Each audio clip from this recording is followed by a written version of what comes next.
Well, hey, everybody. My name's Scott. This is Nathan, and it is good to have you with us again.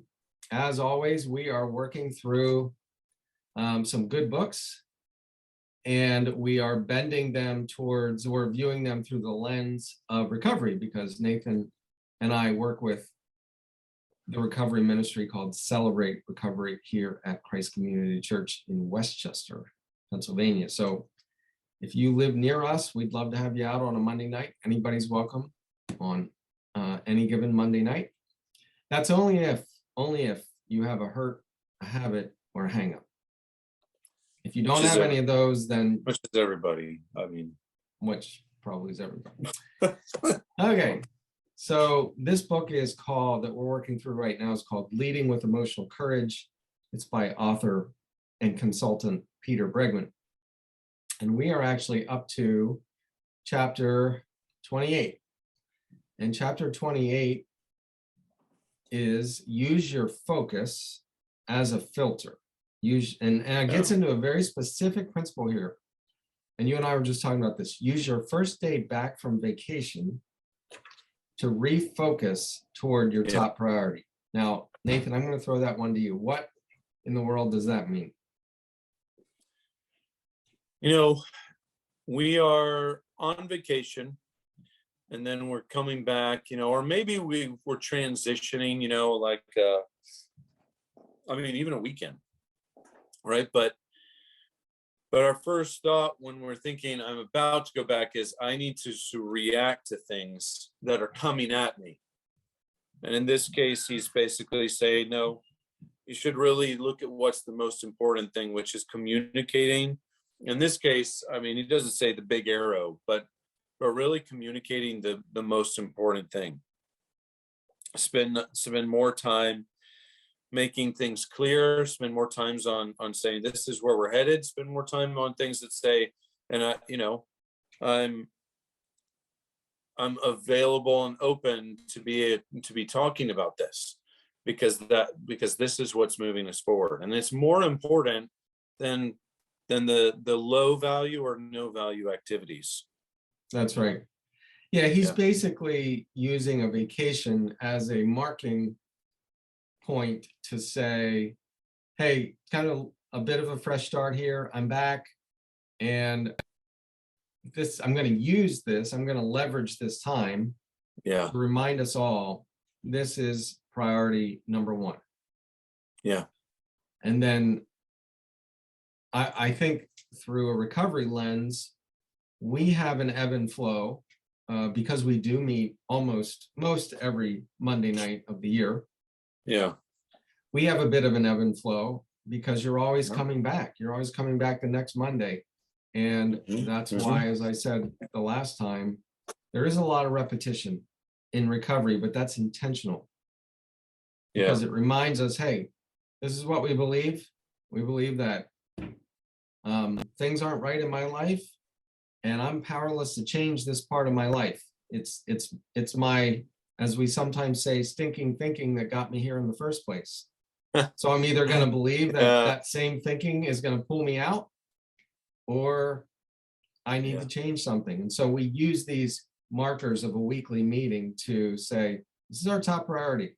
We're going to move towards God, move towards the purpose he's created us to fulfill. And we also want to help others move in the same direction. So repetition is a big part of that.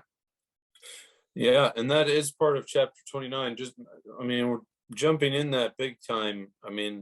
He says rinse and repeat. You can't say it enough.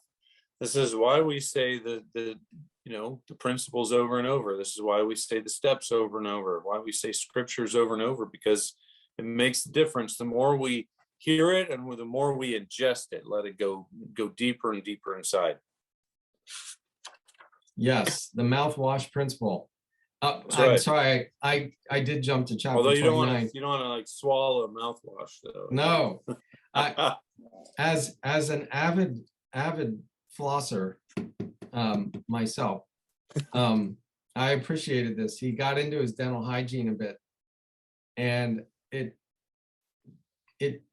it was interesting. I've never heard anybody quite get into his. He brushes his teeth, I've never he heard it put that flosses way his either. I teeth. mean, He then uses a pick, but he said it's not until he uses the mouthwash that he gets the final particles out. So that's a little bit gross, but yeah, the it visual caught my was. attention. Oh But his my point goodness. was, you got to keep repeating it. You got to keep doing the same Yes, thing. It's the yes. mouthwash principle, rinse and repeat. And it's not just doing the mouthwash once, it's consistently doing the healthy thing over and over and over again. So, And I will say, he talked about how sometimes leaders are resist doing this because they really don't want to feel like a broken record. Plus there could be a little bit of respect on the line. Like if I tell you something once, why would I need to tell you it again? Like I've already told you. Do I need to say it again? Like, aren't I disrespecting you by, doesn't that assume you? He's like, people forget things. We all forget yeah, things. because you don't want to make people feel like you think they're dumb. Like I've said this 5 times, but I don't want you to feel like I'm saying it because I think you have a bad memory. But anyway, I remember this December, 30 years ago, when I was involved with my ministry on campus at Slippery Rock University, then called Campus Crusade for Christ. Every single meeting, somebody would get up, me, somebody else, and say, "Welcome to Campus Crusade for Christ. We are here to win people in their faith, build them up in their faith, and send them out to win still others. Win, build, send." Said it every meeting. And now that's why you remember it. Off the top of my head, just like that. There you go. So we got to keep repeating it. There you go. All right. So then Chapter 30. That takes us to chapter 30. And sometimes maybe people are wishing this of me right now, but sometimes it's better to say less. Stop talking. So I'll stop talking. I want people to listen. About that? Stop talking. That's right. So we could sit here and be quiet, but yeah. One of my first lessons in my counseling program was called listening beneath words. And I don't know if he used that exact phrase, but that's what he was teaching us in this chapter. Listening can be more powerful than speaking. Yes. People use words to communicate an idea, and I may use different words than you do to communicate the same idea. And so when we listen, we really need to say, what's the real message here? And so he encourages us to take time to listen, learn, and understand before we speak. Yeah, because he says there's almost always more substance below the surface of what people say than there is in their words. They have issues they're not willing to reveal, agendas they don't share, opinions too unacceptable to make public. And there's things going on, and actually people like you with the strength of empathy, that there's a common gift to be able to do that pretty naturally. Some people have a natural gift to be able to read under the surface, but it is a skill too. So it's important to be listening, and it's definitely undervalued because you think that you need to get heard. But in this chapter, he's basically saying you can actually be heard pretty well if you stop talking. Absolutely. And I think he ended the chapter. Now I'm listening to it on the book on Audible. You have the book there. I believe this was either the last or the second to last sentence, but I thought it was really powerful. He said, "Let other people speak into the silence and listen quietly for the truth behind their words.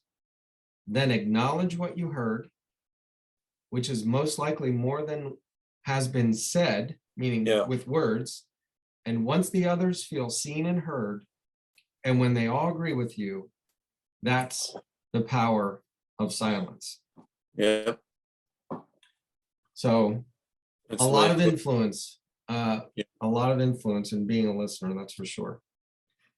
I just think, especially for today, people think that, I don't know, I find it interesting, especially with certain topics of, hot topics, People think that the best thing to do is to like get in a really heated argument, because I suppose they think that if they argue better or louder, they might win, but that's, that's obviously never the case. But someone who listens can actually win the argument. Absolutely. Good stuff. Yeah. So that was chapter 30.